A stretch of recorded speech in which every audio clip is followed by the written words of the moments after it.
Assalamualaikum warahmatullahi wabarakatuh.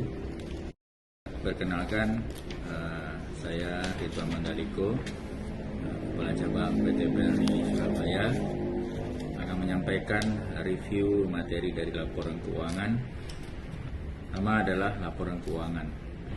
Laporan keuangan dibuat untuk mengetahui kondisi finansial perusahaan secara keseluruhan, sehingga para stockholder dan pengguna informasi akuntansi bisa melakukan evaluasi dan cara pencegahan dengan tepat jika kondisi keuangan usaha mengalami masalah atau memerlukan perubahan. Di dalam laporan keuangan kita mengenal 3 jenis laporan. Yang pertama adalah laporan posisi keuangan atau neraca, laporan rugi laba, dan laporan arus kas. Nah, di sini bisa kita lihat posisi atau laporan posisi keuangan. Di sini bisa menggambarkan tentang posisi keuangan perusahaan yang dilaporkan pada tanggal dan waktu tertentu. Dan sini bisa kita lihat di slide yang sebelah kiri, laporan posisi keuangan. Aset itu sama dengan liabilitas ditambah dengan ekuitas.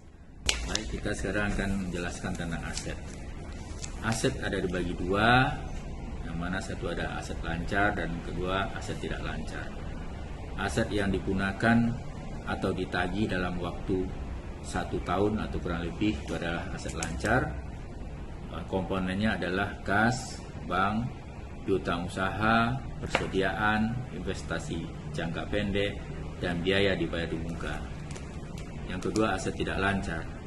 Di sini bisa kita lihat aset yang digunakan atau ditagih dalam waktu kurang lebih 1 tahun, berupa aset tetap, contoh tanah, bangunan, dan peralatan, dan juga aset tidak berwujud, contohnya paten dan hak cipta, atau aset yang tidak lancar. Lanjut, liabilitas. Liabilitas ada 2, yaitu yang pertama kita bisa bicara dengan liabilitas lancar dan liabilitas tidak lancar. Liabilitas lancar itu adalah utang yang akan dilunasi dalam waktu kurang lebih 1 tahun. Ini berhubungan dengan operasional, utang pajak, pendapatan di muka, utang usaha. Sedangkan berhubungan dengan keuangan adalah utang bank. 2. Liabilitas tidak lancar adalah utang yang akan dilunasi dalam waktu kurang lebih 1 tahun. Contohnya adalah utang obligasi. Lanjut, ekuitas. Di sini ekuitas dari pemilik itu adalah modal yang di-store dan agio saham. Ekuitas dari bisnis diantaranya adalah saldo laba, cadangan, pendapatan komprehensif lainnya, selisih penilaian kembali. 2. Kita bicara tentang laporan rugi laba. Di sini laporan yang menampilkan kinerja perusahaan atau pendapatan dan laba perusahaan untuk satu periode. Di sini kita bisa lihat contoh salah satu CV. Lanjut, kita bisa lihat di sini lagi adalah tentang struktur laporan rugi laba. Yang kita lihat secara umum itu ada 2 format, yaitu format laporan akuntansi, berikutnya format laporan analisis. Ada EBITDA dan EBIT serta EAT. 2. Memudahkan untuk analisis rasio dan persiapan valuasi. Di sini bisa kita lihat dari 2 struktur laporan rugi laba ini ada pendapatan, beban pokok pendapatan, laba kotor, beban usaha, laba usaha, beban dan pendapatan lain-lain, pajak, serta laba bersih. Analisis atas laba rugi. 3 pos yang perlu diperhatikan adalah penjualan, laba usaha, dan laba bersih. Selanjutnya kita membahas laporan arus kas, yang mana digunakan untuk melengkapi neraca dan laba rugi. Bisa kita lihat di samping formatnya. dan kami akan menjelaskan satu persatu dari 3 aktivitas yang ada di format ini. Pertama adalah aktivitas operasi ya.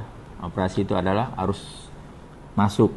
Itu ada kas dari pelanggan, arus keluarnya pembayaran kepada karyawan, pembayaran kepada pemasok, pembayaran pajak, serta pembayaran premi asuransi.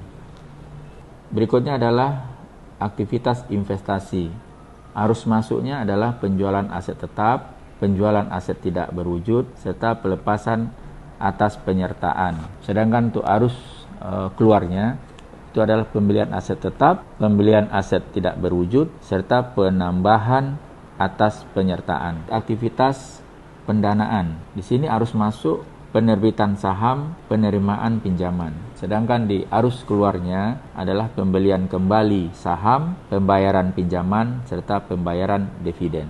Dalam menganalisis laporan keuangan, ada 10 rasio keuangan yang bisa digunakan. Rasio keuangan adalah salah satu metode analisa keuangan yang digunakan sebagai indikator penilaian perkembangan perusahaan dengan mengambil data dari laporan keuangan selama periode akuntansi sehingga dapat diketahui kinerja maksimum keuangan perusahaan. Baik, satu adalah current rasio ya, CR, termasuk dalam kelompok rasio likuiditas. Semakin tinggi rasio, maka perusahaan semakin liquid. 2. Debt to equity ratio, termasuk dalam kelompok rasio solvabilitas. Semakin tinggi rasio, maka risiko keuangan juga semakin tinggi. 3. Interest coverage ratio. 4. Total asset turnover. 5. Operating profit. Lanjut 6. Net profit margin. 7. Return on investment. 8. Return on equity. 9. Price to book value. 10. Price to earning ratio. Baik, itulah tadi master review yang kami sampaikan dari laporan keuangan. Berikut mungkin kami akan menyampaikan sedikit tentang performa daripada kinerja khususnya di cabang Surabaya untuk semester 1 tahun 2021. Demikian kami sampaikan.